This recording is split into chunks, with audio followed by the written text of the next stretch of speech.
Good evening. Welcome to CSB IAS Academy Current Affairs Bulletin. India deploys fighter light combat aircrafts, Tejas, on the Western Front amid border tensions with China. As you all know, we have border tensions with Pakistan and China. Indian Air Force today deployed our light combat aircraft Tejas. And Tejas was also got a appraisal from Prime Minister Modi on Independence Day speech. Modi ji have praised light combat aircraft Tejas, and you should know the details of Tejas like indigenously built light combat aircraft. It was built by Hindustan Aeronautics Limited.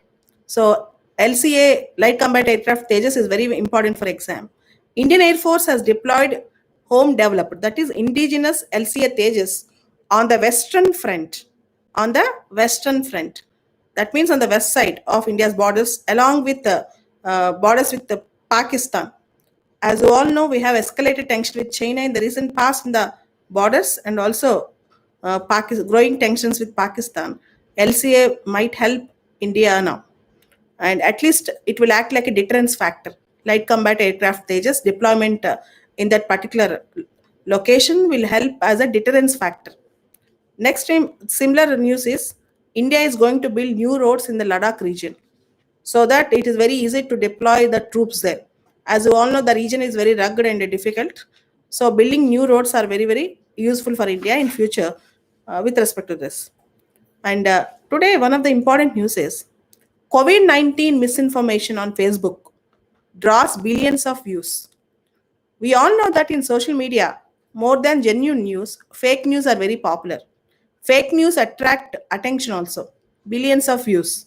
Misleading health content has raked up and around 3.8 billion views on Facebook for misleading health content with respect to COVID-19. And fake content during COVID-19 have increased because of lockdown and because of fake news with respect to health issues, repercussions during COVID-19 treatment and other things. This is very important.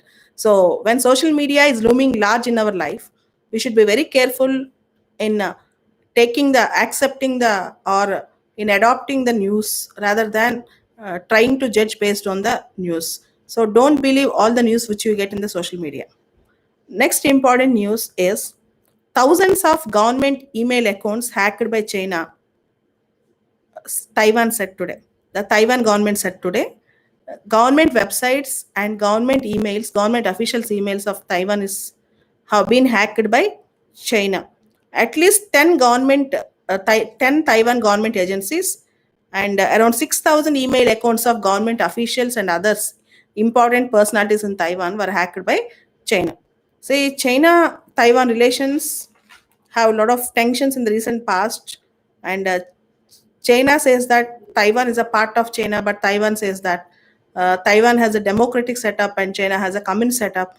And the China-Taiwan relations, Taiwan earlier called as Formosa in 1949 when Communist China was formed. Chiang Kai-shek, the ruler at that time, have flew away to Formosa, Taiwan. So now Taiwan is saying that China is intruding into the rights of Taiwan, intruding into the government websites of Taiwan, all these things. Next important news is on August 18, 2020, Indian Council for Medical Research released a report, National Cancer Registry Program Report 2020. National Cancer Registry Report 2020. According to the report, in India, we are going to see increased number of cancer patients by 2025. In fact, by 2025 in India, 15.7 lakh people will be affected by cancer. And the report says that by the end of 2020, there were 13.9 lakh cancer patients in the country. 13.9 lakh. And the report is based on the studies made in the 58 hospital cancer registries between 2012 to 2016. So, tobacco related cancers account for 27.1% of Indian cancer burden in 2020. And women, mostly, particularly metropolitan cities like Hyderabad, Mumbai, Calcutta, are facing the problem of breast cancer. And the highest incidence of cancer in India was seen in Northeast region. Highest incidence of cancer in India was seen in Northeast region. And out of one out of four persons between the age of 0 to 74 in Arunachal Pradesh has a possibility of developing cancer. So between the age of 0 to 74, one out of four in Arunachal Pradesh has the possibility of developing cancer. And stomach cancer, lung cancer, mouth cancer, esophagus cancer is very no, they are regular cancers in males, whereas in females, cervix cancer, breast cancer are very popular. And with respect to breast cancer, Chennai, Hyderabad, Delhi, Bangalore have become infamous. So from Chennai, Hyderabad, Delhi, Bangalore, due to urban stress or might be pollution levels, women are getting breast cancer. Pink, there is a it is called pink, the pink movement to bring awareness about breast cancer. And the report says that in India, we have chemotherapy, radiation therapy for cancers. So in future, there is probability of more number of cancer patients. So lifestyle changes, quick diagnosis, and also good hospitals, world-class infrastructure is very, very important to face this type of cancers in future. In UPSC, diseases and disease-related questions in prelims and mains we can expect. So this is a report, ICMR report, which you need to note it down. Okay. Next important question. August 19th is the World Humanitarian Day. August 19th is the World Humanitarian Day. It was designated by UN General Assembly as such. UN General Assembly declared August 19th as World Humanitarian Day. So this year it is focusing on protecting various rights during COVID-19 crisis, access to healthcare, and saving the lives, saving the people from COVID-19 issues, all these things. This is the story. Actually, World Humanitarian Day was designated in memory of bomb attack on 19th August 2003 on the Canal Hotel in Baghdad, Iraq, where 22 people died. So the first time it was designated in the year 2003, August 19th, where there's a bomb blast where people died in Baghdad. So this is from 2003 onwards, we are observing this Humanitarian Day. World Humanitarian Day. Don't get confused with Human Rights Day. Human Rights Day is on December 10th. This is Humanitarian Day. And you need to understand more about that. There are many facts in the UN websites also, which I'm collecting and posting in our Telegram channel. Next important news, ARIIA Rankings 2020. ARIIA Rankings. Recently, Vice President of India released Utter Rankings of Institutions on Innovation Achievement 2020. Recently, our Vice President have released Atal Ranking of Institutions on Innovations and Achievement Ranking 2020. So this is an initiative by Ministry of Education. Earlier it is called Ministry of HRD. And ARIIA is to systematically rank all the major higher education institutions and universities in the country based on some criteria. What is the criteria on which ARIIA ranking will be given? So whenever you see some ranking, you should also know about the criteria. Just remember this: budget, expenses and support, infrastructure and facilities, awareness activities from promoting ideas of generation and innovation, promoting and supporting entrepreneurship development, IPR, intellectual property rights generation, technology transfer, commercialization, innovations in the governance of that higher education institution. This is the criteria. These are the criteria based on which ARIIA ranking will be given. And in India, IIT Madras bagged the first rank in the Institute of National Importance Central Universities category. IIT Madras bagged the first rank. In Institute of Chemical Technology Maharashtra topped the government and government aided universities category. ICT, Institute of Chemical Technology Maharashtra, topped in government aided universities category. College of Engineering Pune topped the government aided colleges category. So likewise, there's a list. There's a list. You can follow the list, but this is important. ARIIA ranking is given by Ministry of Education. Ministry of Education. Don't call it as Ministry of HRD. It is called Ministry of Education from yesterday onwards. Next important news, National Recruitment Agency. In 2020 budget, we have seen our Finance Minister Nirmala Sitharaman pronouncing about National Recruitment Agency, establishment of NRA, National Recruitment Agency. Today, Cabinet have given nod for establishing NRA, National Recruitment Agency. National Recruitment Agency, though proposed in 2020 budget, it took 6 months time, 3 4 months time for this. You all know this because of COVID crisis. Cabinet approved this, and NRA from now on will conduct common eligibility test. Common eligibility test for what? For the selection of non-gazetted posts in the central government and public sector banks. For the selection of non-gazetted posts, don't think that it is for UPSC. For the selection of non-gazetted posts, it is non-gazetted jobs. Even in Group 2, there are gazetted jobs, non-gazetted jobs. In central services, we have Group A, Group B, Group C, Group D. Up to Group B gazetted, no NRA. From non-gazetted jobs, only for non-gazetted jobs. For selection of non-gazetted jobs in the central government and public sector banks. This decision will benefit job-seeking youth in the country.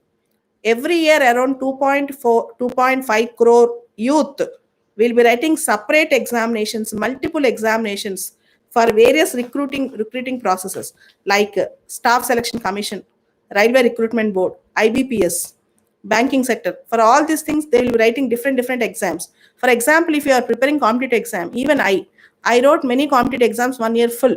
When you are preparing a competitive exam, generally students tend to write all the exams so that they'll get acquaintance and they'll also learn so many things and they'll get some job or the other.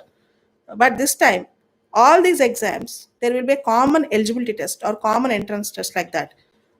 Once if you write an exam and if you pass the exam, get a merit list, your merit is valid for 3 years.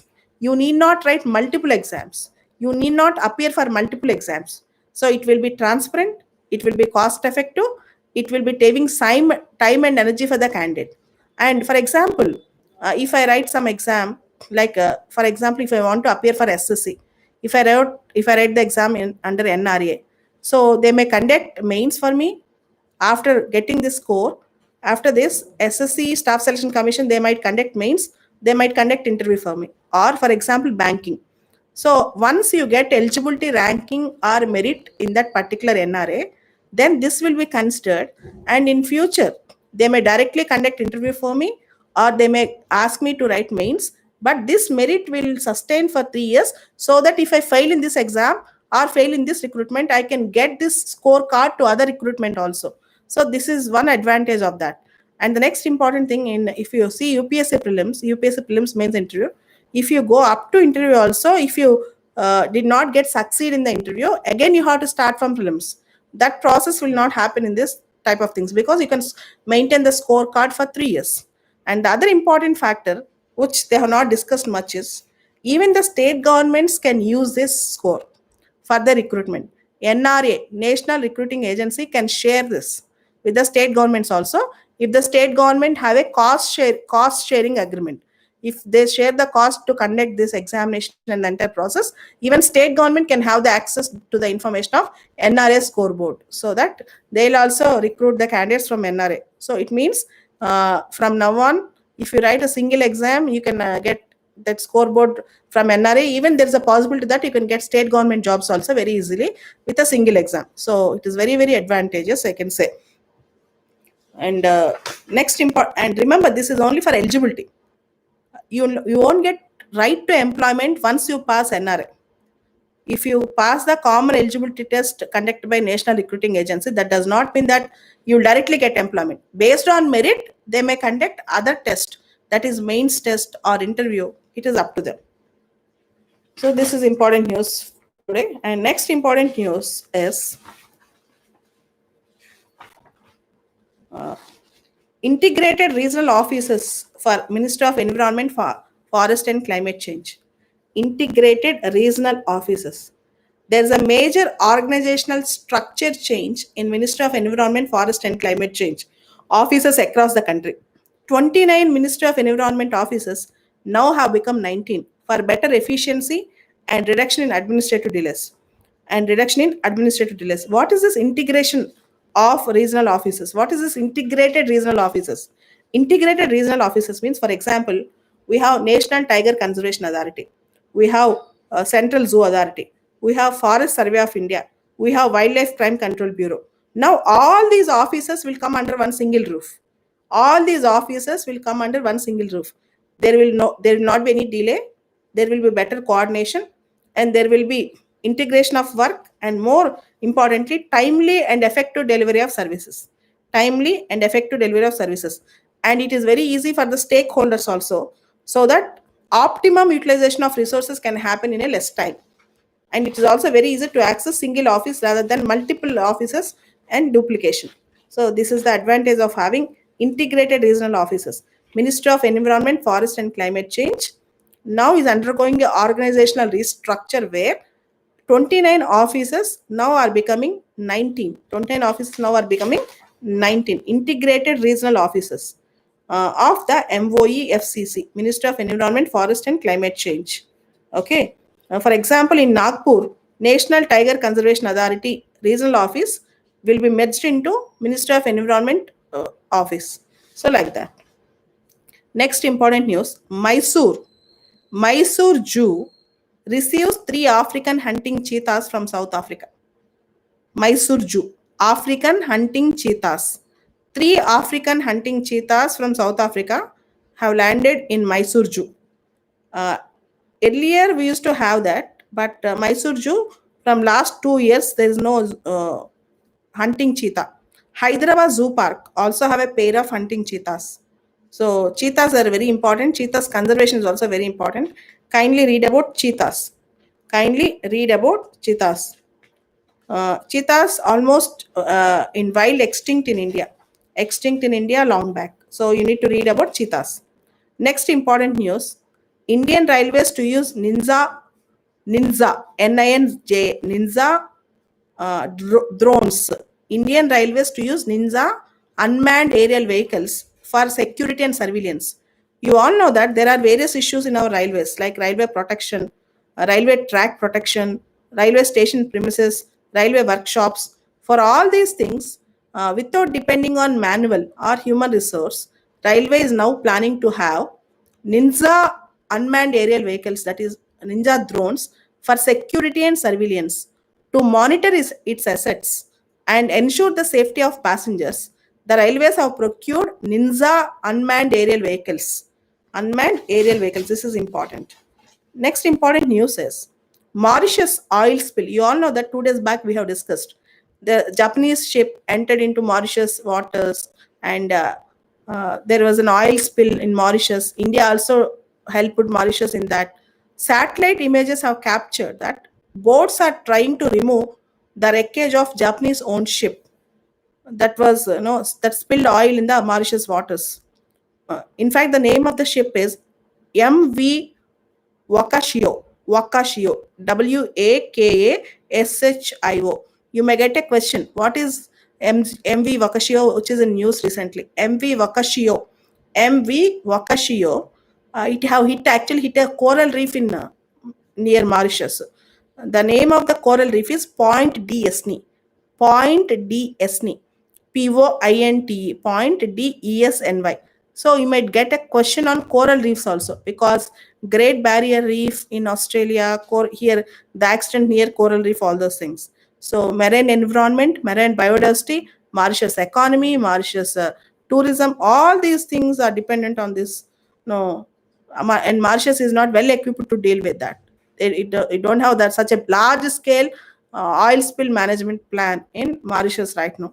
So these are all the important current affairs.